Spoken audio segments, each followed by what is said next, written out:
Welcome to the High Fae Housewives. I'm Blakely. And I'm Kylie. We're currently working towards our Masters in the Maasverse. Our current course is focused on Crescent City, House of Flame and Shadow by Sarah Janet Maas. And today we are chatting chaps 65 through 72. Warning, while we may be your silly gal pals, we don't recommend listening to this podcast around little ears or ears that may be offended because we say bad words and shitty things. Now relax those shoulders, unclench those jaws, clench that clam, and let's get into it. Part 3, The Ascent, Chapter 65. Ithan and Hypaxia were on a mission to get Sophie Renas's body from Avellan, when the misty barrier parted for them, just like I'd part for Rhysand. Why I said that, I don't know. Hypaxia was shooketh, because the gray seas had a glow up, and now were turquoise with a balmy breeze. A paradise lay ahead. Right off the bat, like literally second sentence in, Ithan is a bitch. Like whining about the fishing boat and accusing Jessica of not thinking him and Hypaxia need to travel in style. Like, Jessica hasn't done enough for him. Like, sorry it's not a jet, Ithan. God, like seriously, he is the true fucking villain of Crescent City. Truly. I was clamping that clam for that hot take. Is that like your clamping like the solidarity? We do this. I want to tell you that I don't know why I said it like that. But one time my ex-boyfriend told me that there are givers and takers in this world. And he's like, you take. And Ithan is a taker. All he does is take. I want that known. Ithan is a taker. He takes from my valuable fucking time. Fucking does. And he takes my last fucking nerve every chapter. Okay? Bryce was a sad sack of a newly self-appointed Fae Queen. The Steri wiped out a shit ton of humans in retaliation, and she was angry spice. While it felt tempting to want to hide in Avellan and let everyone seek refuge there, she knew what she needed to do. Fight. Fight for the right to party. Hunt and Bryce couldn't help but muse about how pretty the island was, and Bryce believed that the prison and Avellan are linked. Bryce, oh, do we have theories on this, my gal. So they started plotting. They needed to attack this area all at once and let those hellboys in. But first, they would leak who was really responsible for Micah and Sandy's death to TMZ, which would really piss them off. You said, like, let the hellboys in, and I just, Britney Spears, like, knock on the door, like, just started playing. And that's what they're, like, knocking on the Northern Rift to.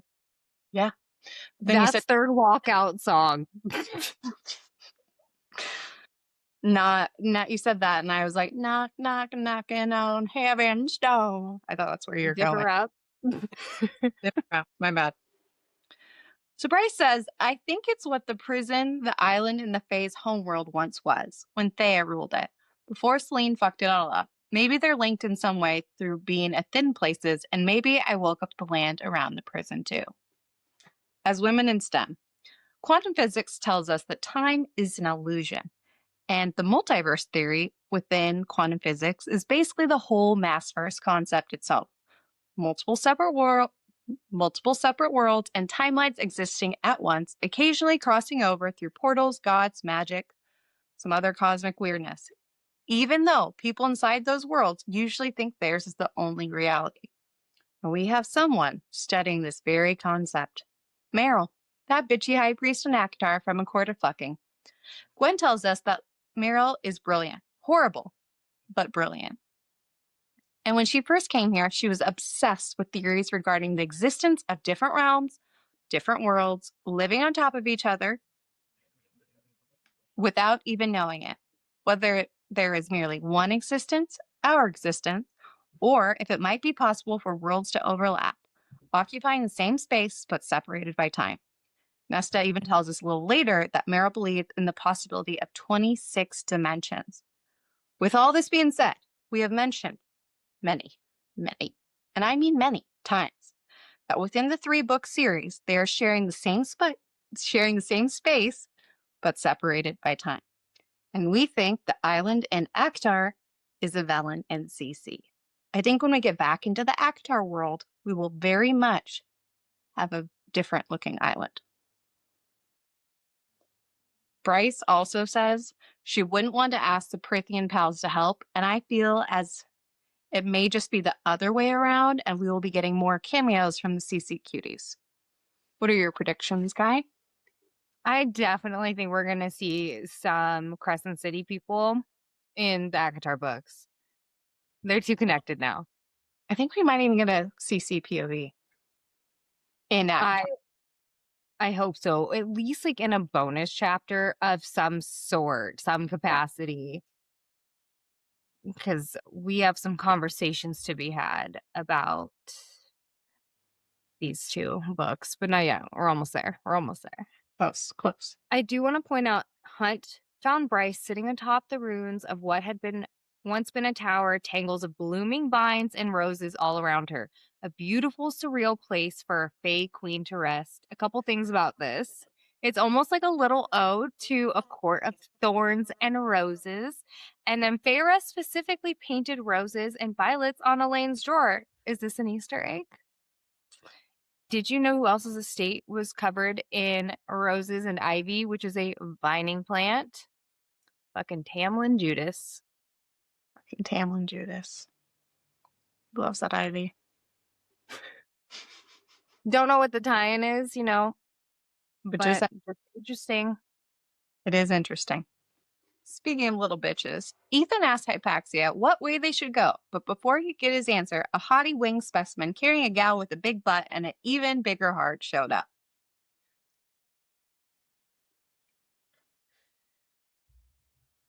Just the best butt in the sky. What a dream come true. Truly, you know?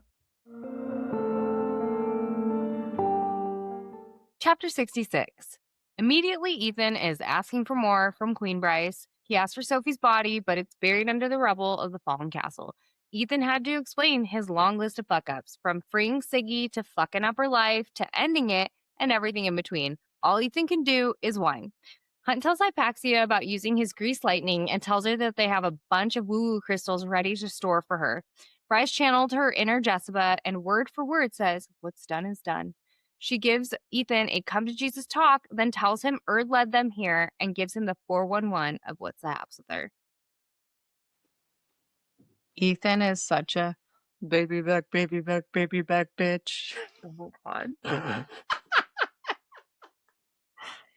It's just, he's so frustrating. Like, Yeah. just Ithan is so annoying. I get wanting to like right your wrongs, which is what this whole journey of wrongs is. Every time he tries to right something, he wrongs something, but he's just so tunnel vision and everything like happens for a reason. But I just want to pick him up with my mind powers and shake him like a dog.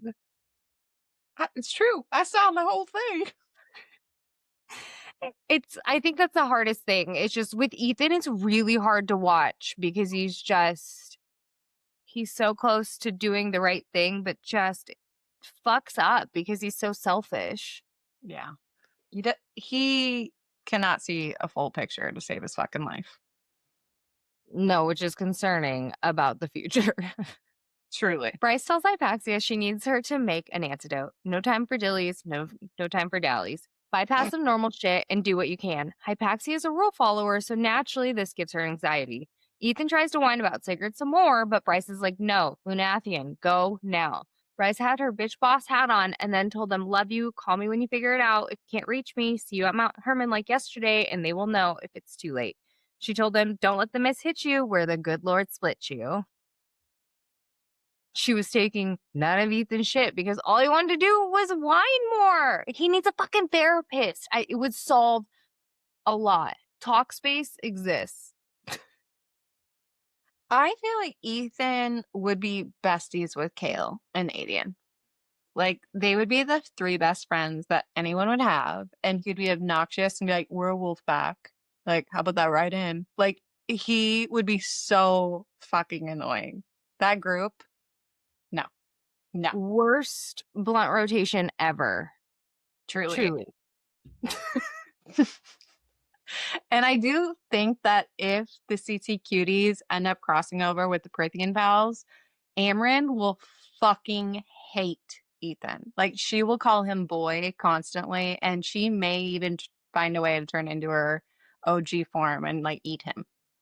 There will be a line about him running away with like his tail between his legs. Yes. And like Nessa would probably bitch slap him quite a bit. Oh God, they would not get along. No. Maybe they become a throuple. Who knows? No. Chapter 6-7. The worst. My son just discovered the 6-7 nuggets. He Because I just took them in discovered. the store. Yeah, because I don't let my kid go to the store with me ever. So he Oh, doesn't no. know that. Okay. I thought you were trying to say like he just found out about 6-7. And I was like, how the fuck is that possible? No, I'm the best mom in the 6-7 universe. How dare you? That's true. I forgot you wrote that. I forgot that. My bad. Sorry for starting us off with the chapter 6-7, but as a mother, I couldn't not. All of us are stuck in the same hell. Truly. 1 L. No. 2 for this situation. Yeah. Baxi and Athy were having some bonding time, talking about his family lore, his career, and his love for Danica. Bax wanted to make sure Bryce and Hunt were A-okay, considering things were a little off in the caves. But Hunt was like, nah, it's good, bro. I'm also fine with my daddy issues. No bigs. Also, do you think you could be my second in command? Baxi was honored that Hunt trusted him and was like, duh, pal. So Baxian was called the snake, and I just think it's so weird. Another snake reference. Like, come on. It's so many snakes. In this motherfucking plane. I was like, don't say it. Don't say it. You said it. But also the fact that he's a spy master. Baxi and Az would love listening to Nirvana together. Oh my God. That is a crossover of buddies I want to see. Yeah, like I think they would be pals. I do think like Hunt would definitely get along too. And the Azrael, maybe that's the next ACOTAR. They're fighting over Azrael on like whose inner circle they're gonna complete. Is he gonna stick with Reese and Cassian, or is he gonna test out the waters with Hunt and Baxian? Whole plot. Just discovered it. You guys are welcome. That's why she was so surprised at the point of views. Yeah. He's like, wow, these guys really want to be buddies. Like, it'd be cute. It's another tale of friendship. I know. Truly. I'm It's obsessed chosen that family. Well, Baxian broke Hunt. Like, Yeah. he really strong armed him into being boy besties. And so now they need to be a throuple with, I guess, Azrael. Like, just the right vibe. Like, Hellboys, truly, like little. Or maybe it's all 5 of them. They start a band. Oh my God, that's what it's about. They start a band. Coordinated band. They're like the next NSYNC of Prithian. And they're all. Oh my God. They're all singers. They're going to just sing the world peace, just like they tried to do over COVID. Yes, they're going to start singing Imagine. And that's what's going to happen. And they're like, this is how we defeat the Valk and Asteri. We sing Imagine by John Lennon. ACOTAR is a musical. And that's what really surprised her with these POVs, because like she's now writing songs. Like I know she's a Swiftie. We know that Az is a singer. Like it's going to be amazing. Elizabeth Evans is in for the challenge of her life. She has to sing the next book. Well, if anyone can do it, she can. But I really wanted to say that like Baxian is such a good guy. Like he turned Hunt into a pal. I'm like doing this again. Like I'm hanging, like holding jugs again. I'm sorry with the term jugs again. People are going to start like talking to their husbands and be like, look at my sweet jugs. And they'll be like, what? They're like, sorry, You don't talk like that. Cool, I don't either. Well, we have evidence of it, but one of the reasons why I didn't love Hunt the first read years ago was because I was offended on how he treated Baxi. Like, he just lost his mate. He's trying to be cool, but Hunt was being like all uncool, and it was just brutal and annoying. It really took Bryce leaving the world for him to understand, like, kind of what losing a mate is like. The only difference is, like, Hunt had hope. Yeah. That's did. Hunt doesn't. No, but poor Baxi, he got the short end of the stick. I mean, he had to eat a hand, you know? I'm just so shocked that those words came out of your mouth. The fact that you would bring up the hand situation was strong. just really giving a dog a bone. Well, the hellhound is bone. Exactly. Well played. War meeting minutes. Bryce and Hunt were going to Nina to open the Northern Rift with Randall and her mom. She needs his expertise. Baxi's staying with Cooper until they get back and helping with all the refugees. Don't sing Tom Petty. Rune and the Fae boys need to go to Lunathian to try to convince Naomi and Isaiah to join the cause. Rune isn't happy about it. What the fuck? Rune isn't happy about it. Lids is saying she's going with Rune. Tharian is going to the River Queen and she's going to try to convince her to shelter as many people beneath as possible. His wife is going with her husband. And at dawn, they retaliate. We also find out that Lydia is a father killer. Unclear if he was a hottie or not. They bonded over wondering what their mommies will think of or did think of the death, and Rune tells Lids he's proud of her for no longer taking orders from anyone, which really gets them hot and bothered. But the Fae boys and Bryce kind of cock block him real bad. Who wants to smell that?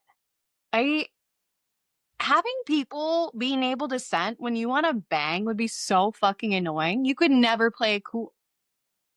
What if you're just like someone that's horny all the time and then then they're like, that's your permanent scent. So that's the trick, being a perpetual horn dog. It all makes sense now. Yeah. Literally sense now? Or maybe if they have like, instead of Summer's Eve, like Horn Dog Eve, you know, just like this. That just sounds too much like hot dogs. Can't do it. You've already lost me because now it's like it's hot dog scent. And oh my God, imagine if that was your arousal scent. I like it smells like hot dog. It smells like hot dogs in here. Blakely, like again? Smells like up dog. What's up, dog? And then I could be like, I got that dog in me. It would be so good. Or I want that dog in me. You know, hot dog flavored water, Limp Bizkit. That's the theme song. No, you lost me on Limp Bizkit. I'm not doing it. I was listening to Divorce Dabaroff with my son, okay? What a sentence. Chapter 68. Ithan was hovering over Hypaxia, who was trying to work and save humanity. He isn't really a STEM gal, so he isn't interested in any of this, but would do his best imitation of Adam Sandler in Waterboy. He gave a little blood, too. Good boy. During his water collection adventure, he ran into a reaper and posed the question to Hypaxia, what happens to the parasite when we get eaten a second light? So they need a reaper, and it's Ethan's job to acquire it. Over in Avellan, Bryce's family has arrived to her new land, and they have no idea what's about to happen to them. I mean, that's true, because at this point, they don't know they're going to Nenya. Nenya business. It is not theirs. It's not theirs. They don't know. Nay. It is a surprise to no one that we got our first watery bowels moment in this book, and it was, of course, bitch boy Ithan. Like, of course. But more importantly, do you think Sarah Janet giggles to herself anytime she writes watery bowels now? She's just a 12-year-old boy at heart, laughing at poop. We all are.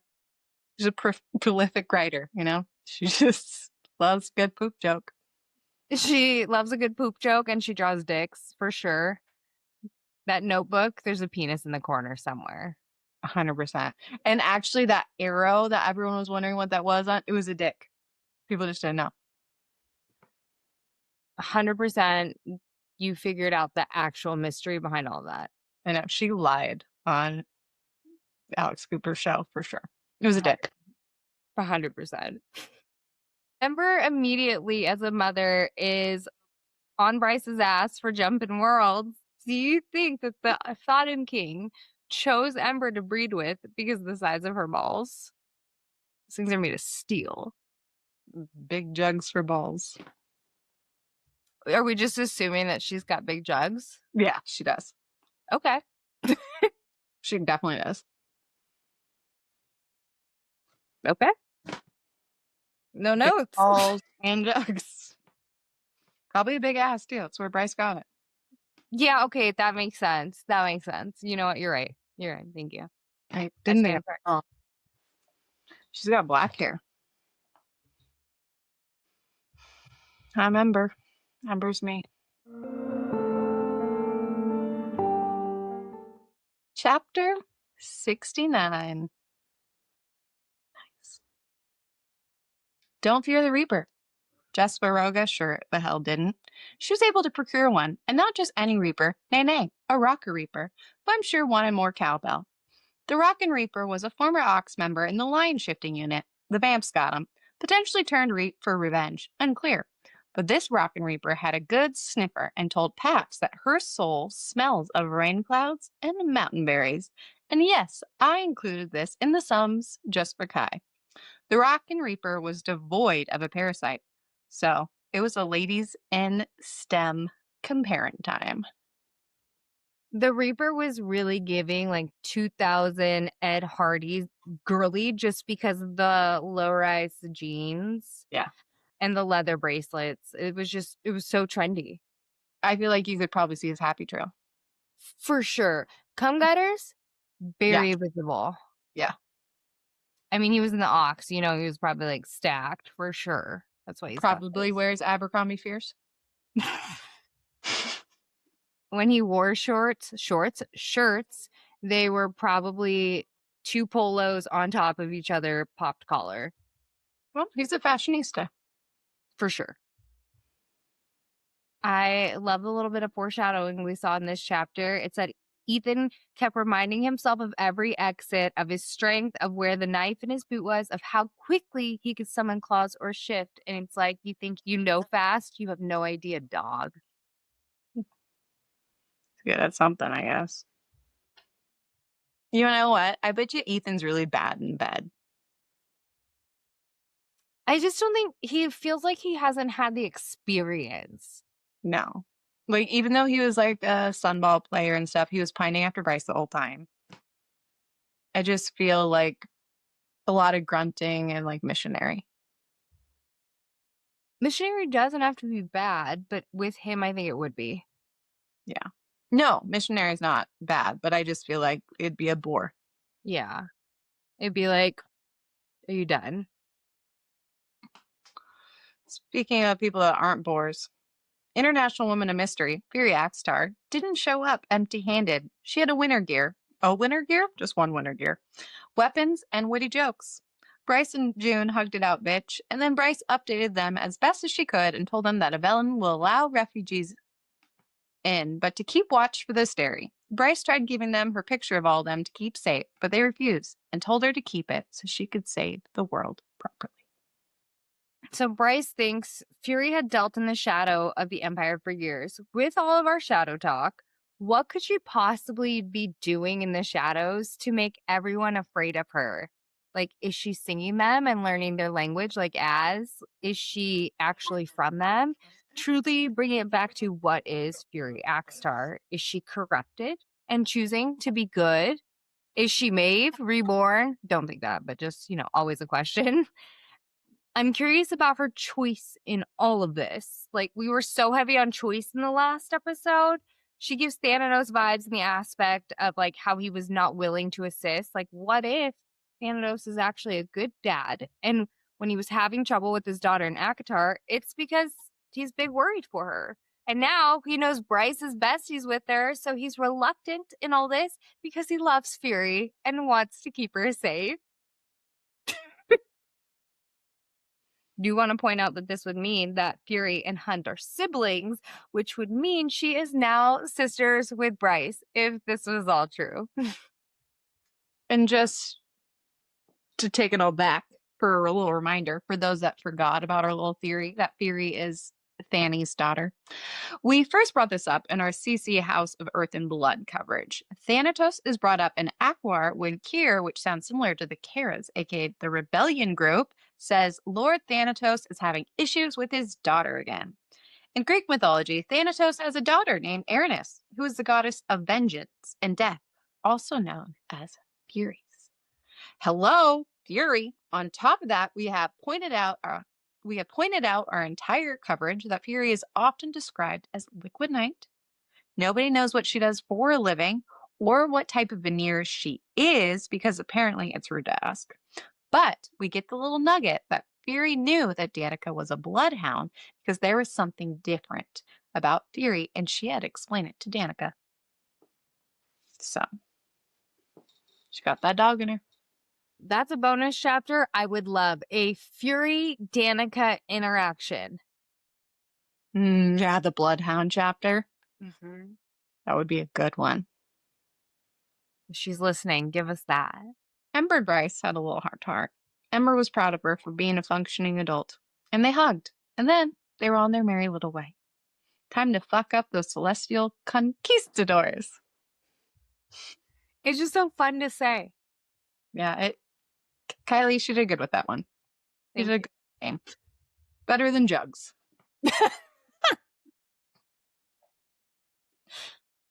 Better than Jugs.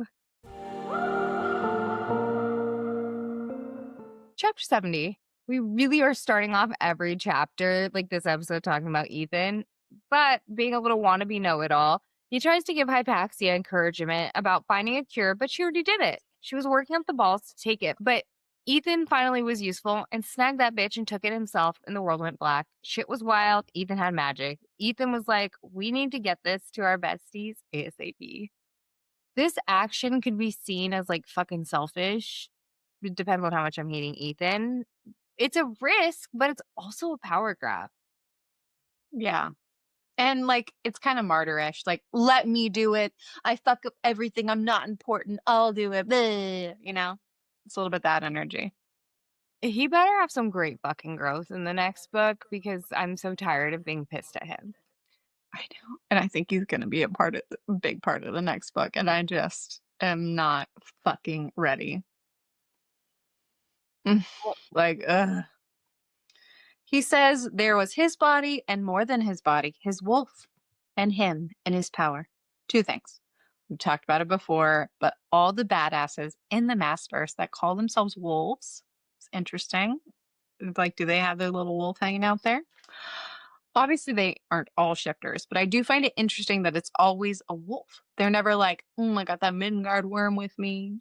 Like, how do you think wolves will come into play when it comes to the future of the Maasverse? And number two, do you think you have that dog in you? Do you have a wolf? Or do you have like a judging cat? Judging cat, I'm a sphinx. I'm an oracle. Fair. Naturally. I don't know how the shifters, I think it'll be his leadership specifically. It may not be the wolves, but like Ithan as a, like, and his connection to fate somehow. Yeah. Well, one of what's his face's kids, Loki's kids, was a Midgard worm and a wolf named Fenris. So wolves are a big part. Then there's that third one. Don't remember what his third kid was, but it was probably the middle child, so no one cares. Well, and then we have to think about the fact that Chthona had wolves at her feet. So they do play an important significance with the gods. So yes, the wolves will play an important part. Not sure how, but they do something for the gods. Chthona specifically. What do you think I have? If I don't, do I got the dog in me? What am I? Black cat. Black cat. Yeah. You're a snow leopard. Ooh. I don't like the cold, but yeah. I'm just saying, like, Lysandra, you know? Yeah. Thanks. I like Lysandra. After he takes the drink, it said the barrier had been removed, one that ordered him to stand down to obey. It was nothing but ashes now. I don't think it was a quinkydink that Sarah used ashes here. Kingdom of Ash, anyone? I swear this group of chapters is just like little foreshadowing or odes to all the books. And that's what we're choosing to believe. But I think it is. Like, ashes? Why'd Chip say ashes? It was choice. It was a choice word. That words matter. They do. I'm curious if the blight from ACOTAR was like a trial from the Dagsteri. Like Amarantha was a lesser being, and they're like, yeah, cool, let's do trial and error. You know, like Vespi was a girl in STEM, clearly. She was. Yeah. He was like, think about how that suppressed their powers, like they weren't as strong. Like it really does seem like a light version of the parasite. We'll Yeah. get into it more in our ACOTAR coverage, but it does seem like they were trial and error. What works, what doesn't. Well, she got that from that old book of spells. It was probably Steri spells or something. Hunt, Bryce, and her parents made the trek to Nenya, and it was empty and had been for a while. Something was definitely up. Bryce and Hunt are talking about opening the wall when Randall calls them in to see the security footage he found. Dun, dun, dun. Chapter 71. And guess who starts our chapter? Ithan.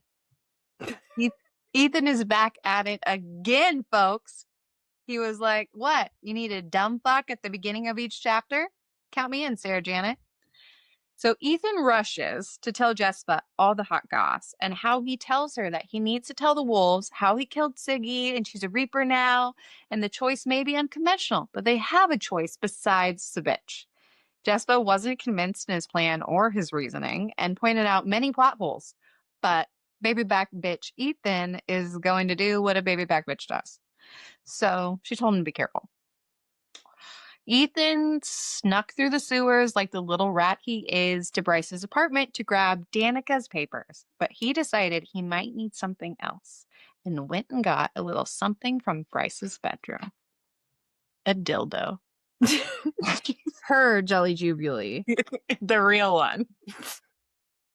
Ethan's once again so frustrating because he literally says, and yes, Sigrid is a Fendir, but she's also different. She could be a step in the right direction.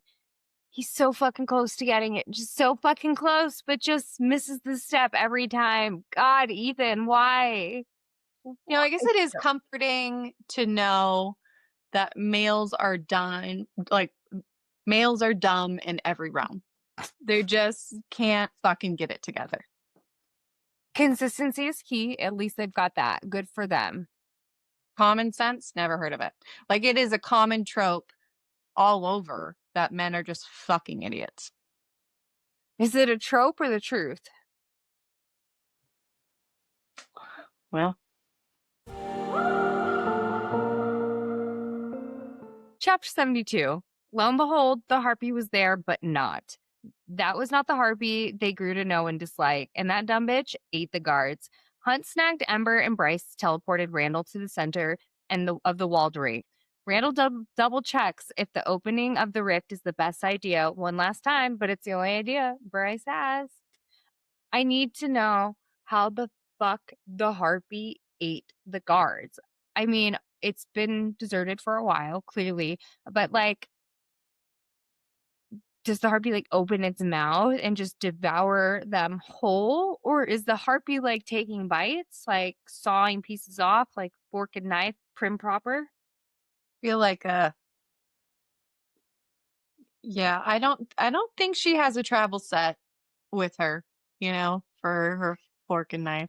No, fine china. No, not with her. So I think gotta use her hands. My mind almost like pictures something demonic, like like the harpy like opening its mouth and just swallowing it into this black hole, which is absolutely terrifying. But Okay. I think about Aylin's like endless well of magic, like she kept tunneling deeper and deeper. Is that like what the harpy did with its stomach? Her stomach? Yeah, I'm picturing now Stranger Things. Like eating it, you know? I'm also curious about obviously like where do those was it 15 guards? Where do they go? Like how does this meat math add? Like Yeah, how do and like she's gonna be backed up. exactly like what's the BM situation and does she gain weight? Like those bowels aren't watery. It's just once again one of the questions that keep me up at night. Ethan, of course, is causing drama at the den and was surprised so few were mourning their loss. He asked Perry to call a meeting for what wolves didn't leave for the fall to talk about a new future for the wolves. They gather for Perry, and Ethan goes all in, telling them about the parasite and what it does to their magic, how Danica agreed, and then showed them his magic stick of ice. He then shares about the bone quarter and what happens when they die. He tells them that there's another Fendir when that dumb bitch Sabine arrives with the astronomer and Siggy in tow. He's got that magic stick. Yeah, the magic stick. I just picture it small. I cannot get into it with you about like animal wieners again. Chewbacca was enough. You brought it up. You brought it up.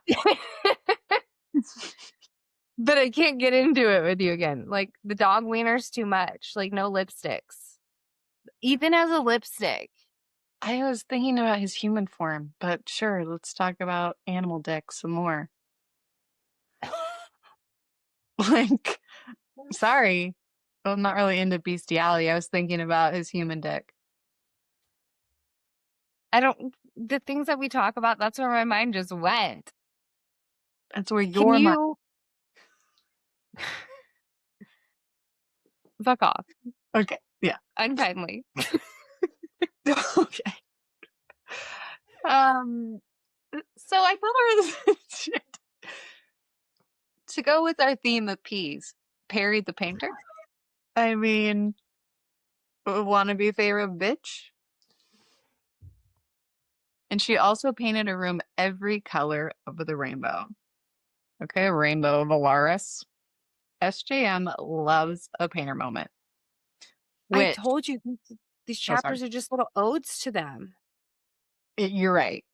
When, sorry, but her doing like painting and then like rainbows, I pictured Sarah Jessica Parker and Family Stone and SJM being like, I love the gays. Like that's why she includes all her rainbows.